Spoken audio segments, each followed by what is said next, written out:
स्वागत है आपका नेशन इंस्पायर्ड चैनल में। आज की कहानी एक बहुत ही महत्वपूर्ण विषय पर है, तो चलिए कहानी शुरू करते हैं। कहानी पसंद आए तो सब्सक्राइब और कमेंट में नमो बुद्धाय जरूर लिखें। सही कहा है किसी ने, जिस इंसान के पास संतोष नहीं वो जिंदगी में कभी भी खुश नहीं रह सकता। उसके अंदर हमेशा बेचैनी रहती है। उसको कितना भी दे दो उसका मन कभी भी खुश नहीं हो सकता। बहुत समय पहले की बात है, गौतम बुद्ध के शिष्य थे।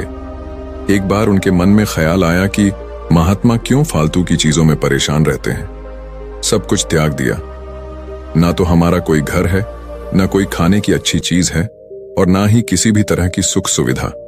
इतनी सर्दी में भी हम इस पैर के नीचे ही बिना बिस्तर के सोते हैं। अगर भगवान ने हमें दिया है तो हमें भी घर बनाना चाहिए।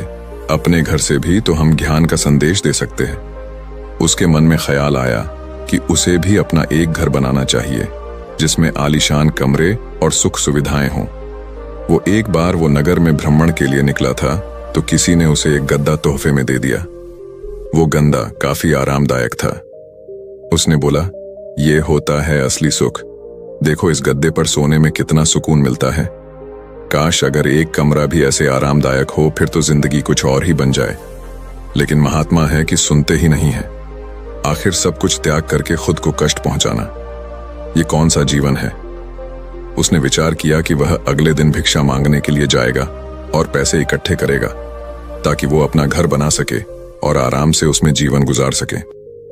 इसी इरादे से वह अनाज और धन इकट्ठा करने के लिए वो नगरी में निकल गए, जिसके लिए वो गांव-गांव की यात्रा शुरू करी और कई लोगों से मुलाकात करते करते और अपने इस आश्रम के बारे में बताया।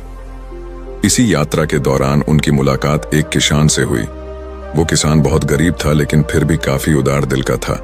उसने महात्मा से आग्रह किया कि आप बहुत थक गए हैं, आप आज रात्रि को मेरे घर पे विश्राम करें और भोजन ग्रहण करें तो आपकी बहुत अनुकंपा होगी। वो महात्मा मान गए। उसने उनका स्वागत किया और उनके आने का कारण पूछा। महात्मा ने उसे सारी बातें बताई। मैं बहुत दूर जंगल से आया हूं और मैं अपने लिए एक आश्रम बनाना चाहता हूं।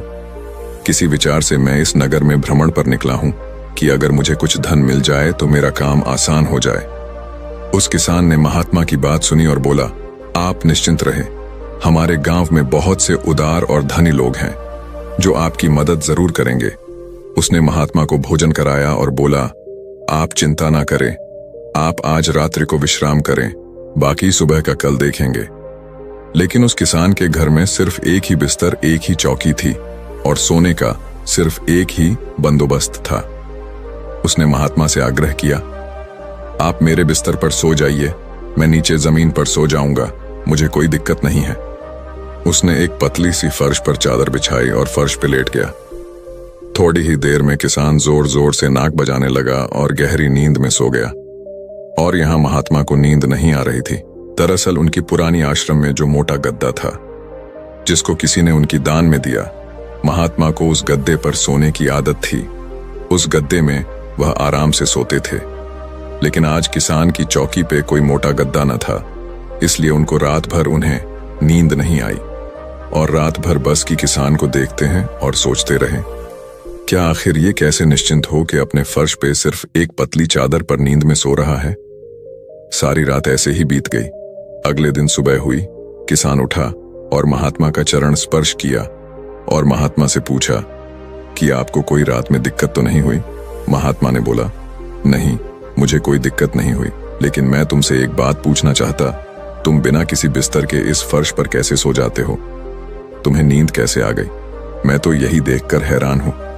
किसान बताता है, दरअसल दिन भर में मजदूरी करता हूं और मजदूरी की शरीर में इतनी थकावट आ जाती है कि घर आते ही मुझे बस बिस्तर की तलाश होती है। मोटे गद्दे बिस्तर न भी हो तो मेरा काम चल जाता है। मैं घर आते ही खाना बनाता हूं और उसके बाद मैं कहीं भी सो जाता हूं, मुझे कोई दिक्कत नहीं है। मुझे नींद भी बहुत अच्छी आती है। जब शरीर में थकावट हो फिर तो शरीर को कहीं भी नींद आ जाती। उससे क्या फर्क पड़ता है क्या आपके पास महल है या मोटा गद्दा है, या आप किस आप पलंग पर सो रहे हो या आप नीचे सो रहे। शरीर को तो बस आराम की आवश्यकता होती है। किसान ने पूछा, यह गुरुवार क्या मैं आपके साथ धन एकत्र करने चल सकता हूं? मेरी इच्छा है कि आपके साथ आपके उस आश्रम बनने में मैं आपका योगदान दूं आपके साथ मिलकर काम करूं और कुछ धन इकट्ठा करूं। तब महात्मा ने बड़ी विनम्रता से उत्तर दिया, पुत्र, तुमने आज जो मुझे ज्ञान दिया है वो ज्ञान मुझे आज तक नहीं मिला। आज मुझे पता चल गया इंसान के मन का असली सुख क्या है। अब मुझे किसी आश्रम और महल की इच्छा नहीं रही। इतना कहकर वो महात्मा धन दान करके वापस अपने आश्रम को लौट गए। उन्होंने जो कुछ भी धन एकत्र किया था वो गरीबों में बांट दिया और स्वयं एक छोटी सी कुटिया बनाकर रहने लगे। जीवन का सुख संतोष में है। अगर मनुष्य के पास जो भी है वो उसे स्वीकार कर लें और उसी में संतोष कर लें तो जीवन में उसे खुशियां तलाशने की जरूरत नहीं है। वो उसका सारा सुख उसी वक्त अनुभव कर लेगा। कई घरों में अपार धन दौलत, ऐशो आराम होते हुए भी वहां सुख शांति नहीं होती, क्योंकि उनके पास जो कुछ भी है वो उससे संतोष नहीं हो रहे। कहते हैं जिन्हें दूसरों की थाली में घी ज्यादा देखता है वो कभी खुद से भर पेट नहीं खा पाते। इंसान को चाहिए कि उसके पास जो कुछ भी है वो उसी में खुश रहे, लेकिन इंसान ऐसा कर नहीं पाता और अक्सर दूसरों को देखते हुए और खुद को और ज्यादा चाहने की इच्छा एक अच्छा इंसान को कभी भी खुश नहीं रहने देती और इसी तरह से पूरा जीवन असंतोष में बीत जाता है। उसके पास इतना है, मेरे पास इतना क्यों नहीं। हम हमेशा दूसरों को देख के उनसे परेशान रहते हैं कि हमें इतना क्यों नहीं मिला। आखिर जिंदगी का असल दुख इन्हीं सब चीजों के बारे में सोच गई है। इसीलिए कभी कभी हमें चाहिए कि हम खुद इस बारे में विचार करें कि हद से ज्यादा इच्छा कितना सही है। जो मिले हम उसमें भी तो खुश रह सकते हैं। ज्यादा लालच और हद से ज्यादा इच्छाएं अक्सर इंसान को बीमार करते हैं।